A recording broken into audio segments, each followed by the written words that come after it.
Today I'm going to show you how I manage my money using Starling Bank. I've been a customer of Starling Bank for the best part of 2 or 3 years now, and in that time I've managed to invest over £42,000, all whilst on a relatively low income. So today I'm going to be really dropping some serious tips here, so I hope you enjoy and definitely drop one of these, as it does help with the YouTube algorithm. So first things first, how do I prioritize saving? Well, it's very hard to prioritize something like that because you have to be very forward thinking, something that you're motivated towards reaching as an end game. I think by using that fear of I don't want to be there, I want to be doing the opposite of that, I think you can push yourself in the right direction. As frequently as I am paid, I will then have a standing order or direct debit set up on that same date so that the money moves out as soon as the money moves in.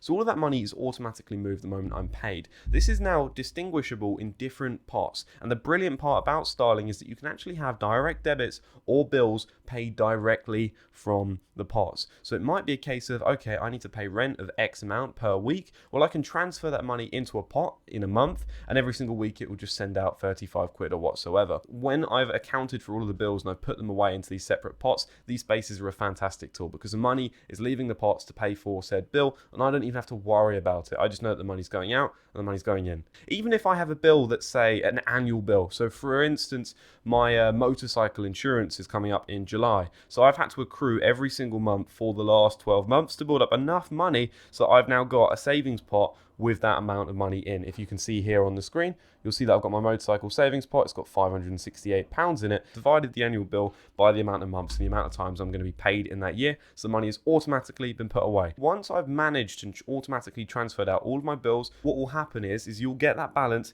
down to that low point. Like, so as you can see, my balance in the account right now is minus £8.99.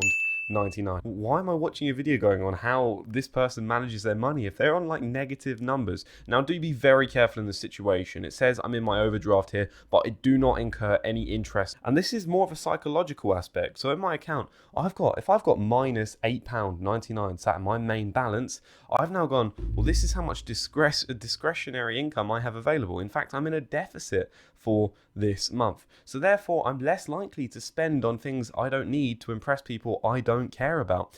And now I'm going to be very fixated on how to make it to the next month. Now you might go, well, that's extremely stressful, isn't it, having such a low balance? Well, no, because I know that every single one of my bills are accounted for. It's a psychological aspect, and typically what I would say is get it to a low amount. So even if you've got £100 and you've got that to last a month, that is it for your discretionary income. And there's a lot of people that set a challenge to have a no spend day. I've had weeks where I've not spent a single pound. Now I find it very important to move an emergency fund outside of my main current account. That's because if I know that I've got a pool of capital available, I'm going to be very willing to spend it. I'm going to be more likely to start withdrawing from that pot and therefore eating into my savings. Using an emergency fund in a completely separate bank account that you use for nothing else is likely the best approach. I look for a savings account with a very high interest rate and one that, as I say, I have no incentive to use outside of that. In fact, I've quite frequently forgotten that I've had an emergency fund in a certain pot. So it's just a great thing to have in the back of your mind, but not something you want to be looking at on a daily basis and scrutinizing. So keep it out of sight, out of mind, maybe even uninstalling one of those apps so you don't look at it on your phone and then having to log into it on the internet.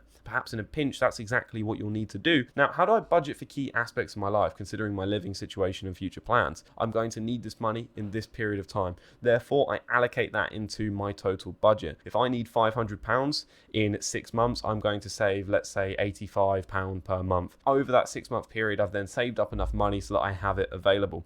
I do not use any form of buy now, pay later schemes. I think they're an absolute hustle. They incentivize you to spend more than you actually have. Would you have actually bought it if that buy now, pay later scheme wasn't available? In fact, I do spend more on my credit cards. Credit cards, in my way, are a very easy way to spend money you don't have.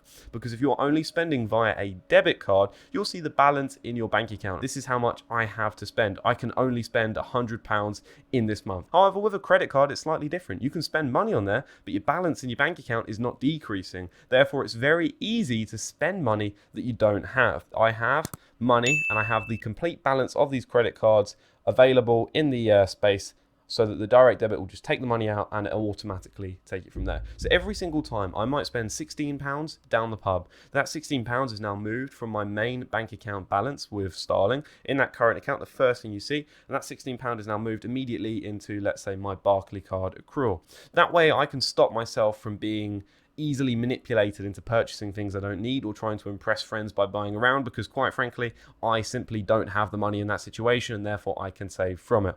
Now this doesn't mean that I'm really stingy or really frugal. Is the purchase meaningful? Does it make an impact? Is it just a case of, you know what, you're buying around for 3 of your friends down the pub, that makes you feel good, you're happy about doing that? Well, then that's probably a good investment psychologically, and if it improves your overall well-being and mood, then feel free. By doing this and having a minimalist approach in your finances, you can be very disciplined and save a lot of money. There's only so much you can save. Now imagine, let's say I was in a situation where I'm paying rent. Rent in my local area ranges between £650 up for a single bedroom in a room share. I'm in a very pricey location. Now, if we imagine the amount I'm saving per month, which is about £1,000 a month, that money is now slashed in more than half. Let's say bills are included, and let's say it's £700 a month. Well, now I've only got £300 left that I can save. The only thing I can do in that situation is increase my income streams. It's vital that I grow my business or my career and I push for more money so that I'm able to therefore save and invest more from it. At the end of the day, if I'm earning £1,500 a month, the maximum I can save is £1,500 a month. In fact, for the last 2 years, I've worked 7 days a week. I'm able to therefore generate more income